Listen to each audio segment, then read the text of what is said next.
Hola a todos. Bueno, en este video vamos a ver un tema de fisiología del sistema nervioso, ¿sí? Este tema es fundamental para poder entenderle la fisiología del sistema nervioso, cómo funciona nuestro sistema nervioso, ¿ya? Este tema es el potencial de acción en la transmisión sináptica, cómo es que se producen los potenciales de acción y para qué sirve, ¿no? Bien, el potencial de acción es muy importante para la transmisión del impulso nervioso, ¿no? Consta de 3 fases.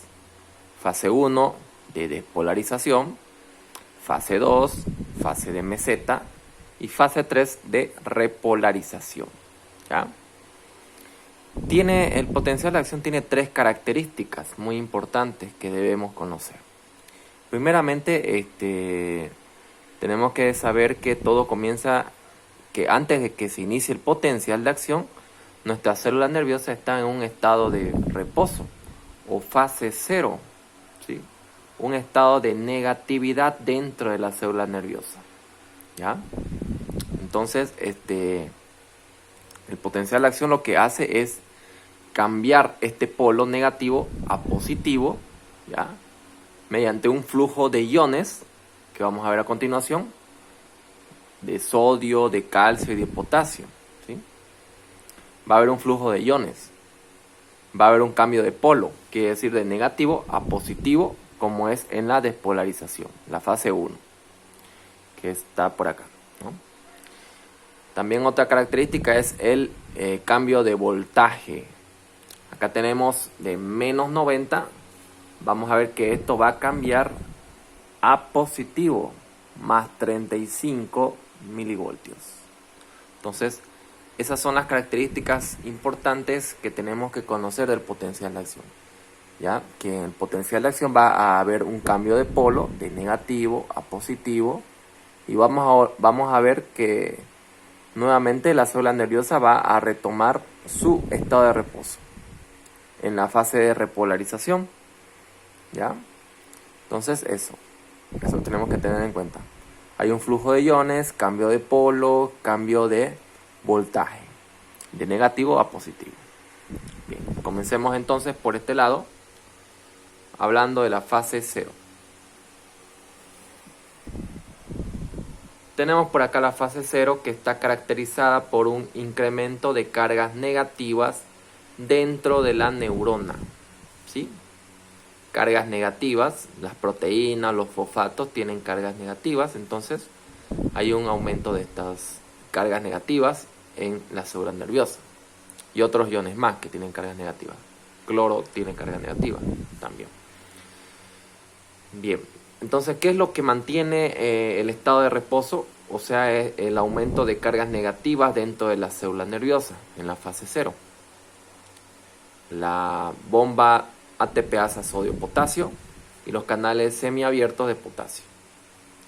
Entonces, estas estructuras, la bomba sodio-potasio se encarga de sacar 3 moléculas, 3 iones de sodio desde la neurona hacia afuera y meterme 2 iones de potasio. Los canales semiabiertos de potasio permite la salida de potasio, el flujo de potasio desde dentro hacia afuera de la neurona. Entonces esto se pierde, la neurona pierde cargas positivas. Vemos acá, potasio tiene cargas positivas, ¿no? Entonces se va perdiendo cargas positivas. Entonces nuestra neurona queda con mayor cantidad de cargas negativas, ¿ya? Y eso es lo que le diferencia a la fase 0. Tiene este incremento de cargas negativas nos va a dar un voltaje negativo de menos 70 a menos 90 milivoltios, ¿ya? Que este es un esquema cartesiano y esto está graficado como una línea recta, ¿ya? Isoeléctrica, es un estado de reposo neuronal, ¿ya? Antes de que llegue el estímulo, nuestra célula nerviosa está en un estado de reposo. Posteriormente tenemos que ver qué estructuras encontramos dentro de la sinapsis, en este caso químicas, ¿no? que son las más complejas. Las sinapsis eléctricas son algo más, son menos complejas, o sea, en cuestión de su estudio, ¿ya? Las químicas tienen mayor, hay diferentes estructuras y nosotros tenemos que conocer cada una de sus funciones. Bien, tenemos acá la bomba de recaptación, que son parte de las estructuras de la neurona presináptica, bomba de recaptación. La bomba de recaptación es muy importante para el reciclaje de los neurotransmisores. ¿Qué es un neurotransmisor? Neurotransmisores se encuentran almacenados, aquí tenemos esto, dentro de la vesícula presináptica. Los neurotransmisores son ¿qué entendemos como concepto amplio y general de un neurotransmisor? Es toda sustancia química elaborada por nuestras neuronas que tienen la capacidad de activar un receptor determinado y llevar a cabo una función. Entonces, ese es el concepto de neurotransmisor. Entonces, la bomba de recaptación lo que hace es funcionar como un sistema de reciclaje. ¿Qué quiere decir esto? Que cuando el neurotransmisor sale de la vesícula presináptica al espacio sináptico, que es el espacio entre la neurona presináptica y la neurona postsináptica, este es el espacio presináptico. Cuando el neurotransmisor sale al espacio sináptico va a activar a su receptor. Posteriormente el neurotransmisor puede volver por medio de la bomba de recaptación hacia adentro de la neurona presináptica y nuevamente puede ingresar a las vesículas presinápticas para volver a liberarse en una próxima despolarización. Entonces la bomba de recaptación forma parte de un sistema ahorrativo de nuestras neuronas, ya que permite utilizar el neurotransmisor nuevamente, ¿sí? Nuestro sistema nervioso, cabe recordar, es muy ahorrativo en cuestión de la energía, ¿sí?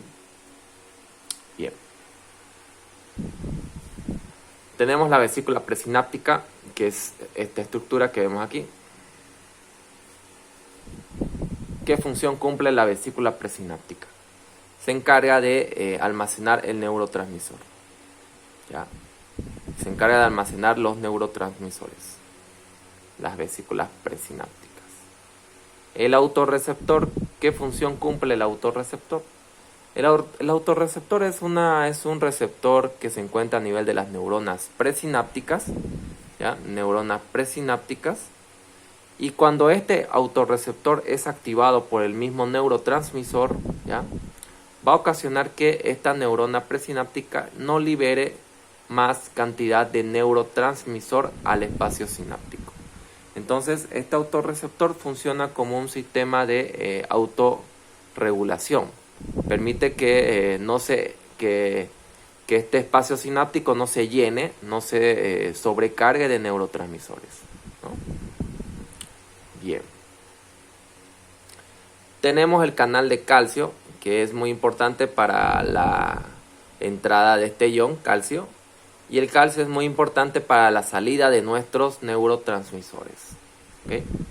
Entonces, eso tenemos que entender las estructuras de la neurona presináptica. ¿Qué estructuras tenemos en la neurona postsináptica? Tenemos los receptores postsinápticos. Estos receptores postsinápticos son el punto diana de los neurotransmisores, ¿no? Los neurotransmisores tienen que activar a su receptor para que esta célula nerviosa, esta neurona postsináptica, pueda también despolarizarse, o sea, ingresar sodio y transmitir la información hacia la otra neurona, ¿no? Bien. Entonces, eso es la fase 0 y las funciones de las estructuras de la neurona presináptica y postsináptica. ¿Qué tenemos aquí? La fase 1. La fase 1 entonces está determinado según el esquema cartesiano. Aquí tenemos la fase 0, una línea recta isoeléctrica negativa. La fase 1 es una pendiente elevada, esto determinado por el ingreso de sodio. Sodio tiene cargas positivas, entonces vamos a ver que la neurona, que en un principio estaba en un estado de reposo negativo por cargas negativas, va a convertirse va a tener dentro de las neuronas un aumento, un incremento de cargas positivas, ¿okay? Por el sodio. Entonces la célula nerviosa va a pasar de un estado negativo a un estado positivo. O sea, va a haber un cambio de voltaje de menos 70 a menos 90 milivoltios a más 35 milivoltios. Entonces va a haber un cambio de voltaje, va a haber un cambio de polo de negativo a positivo, ¿no? Por el ingreso de sodio que tiene carga positiva, ¿no? Entonces el sodio ingresa a la neurona.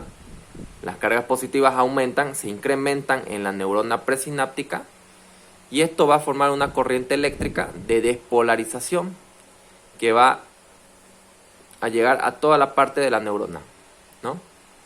Toda la parte de la neurona presináptica en este caso. Bien, esa es la fase 1, entonces, ¿qué entendemos por acá? La entrada de sodio producirá un incremento de cargas positivas que ocasionará la despolarización de la célula nerviosa. Esta producirá una corriente eléctrica que se distribuirá desde la parte proximal hasta la parte distal. Entonces eso es lo que se va a producir. La despolarización se va a producir por el incremento de sodio dentro de la neurona, ¿ya? Entonces eso es la despolarización o la fase 1. Que esta despolarización permite ya lo que vamos a ver enseguida, la fase 2. La fase 2 es la entrada de calcio. Está determinado según el esquema cartesiano, aquí lo tenemos. Esta línea azul es la línea eléctrica isoeléctrica negativa, el estado de reposo, fase 0. Esta línea roja representaba la fase 1 de despolarización, el ingreso de sodio, ¿no? Y esta pendiente, esta meseta, pequeña meseta, es por la entrada de calcio. Calcio tiene carga positiva.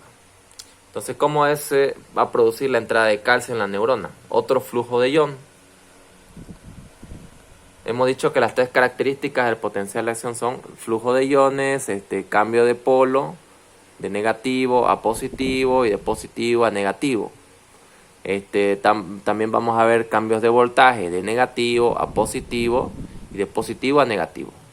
Nuevamente, ¿no? La neurona tiene que volver a su estado de reposo para nuevamente despolarizarse y cumplir el ciclo fisiológico, ¿no?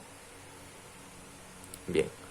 Entonces, el incremento de sodio, cargas positivas, este incremento de cargas positivas de sodio produce una despolarización, ¿no? Una despolarización, una corriente eléctrica que va a activar estos canales de calcio. Activa los canales de calcio permitiendo que calcio ingrese de afuera hacia adentro. Calcio ingresa y el calcio, el acúmulo de calcio, el aumento de calcio en la neurona presináptica en este caso, va a producir que estas vesículas presinápticas se fusionen en la parte terminal de la neurona presináptica y puedan liberar el neurotransmisor por exocitosis al espacio sináptico. De esa forma, entonces, el neurotransmisor ya está libre en el espacio sináptico, ¿no? Gracias a la entrada de calcio que permitió que generó esta concentración de energía para que las vesículas presinápticas se fusionen con la parte terminal de la neurona presináptica y se pueda soltarlas por exocitosis al espacio sináptico. Bien. Entonces el neurotransmisor ya está en el espacio sináptico y lo que va a hacer es activar a su receptor determinado. Una vez que activa estos receptores determinados, estos receptores se encuentran unidos a una proteína G, que es un segundo mensajero. Cuando el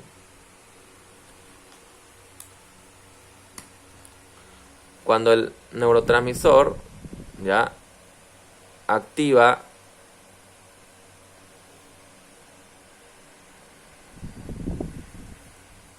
Cuando el neurotransmisor activa su receptor determinado, va a ocasionar una activación de la proteína G, que es un segundo mensajero acoplado a los receptores.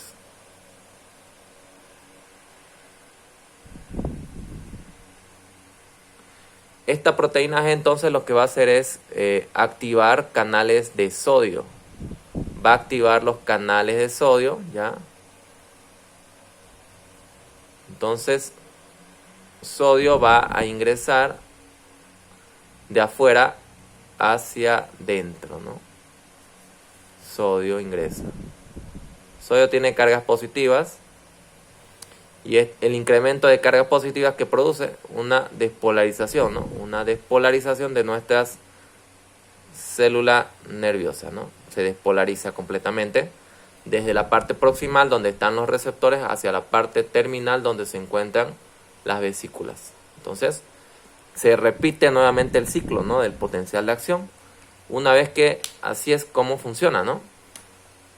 El neurotransmisor activa su receptor y este se encuentra unido a una proteína G que también lo va a activar. Posteriormente la proteína G va a activar los canales sodio voltaje dependientes y estos se abren y ingresa sodio, ¿no? Se produce la fase 1 de despolarización y se despolariza esto y esta despolarización va a activar los canales de calcio, ¿ya?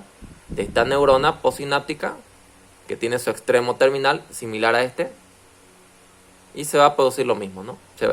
Esta neurona se va a conectar con otra y así sucesivamente se va a repetir el ciclo, ¿no?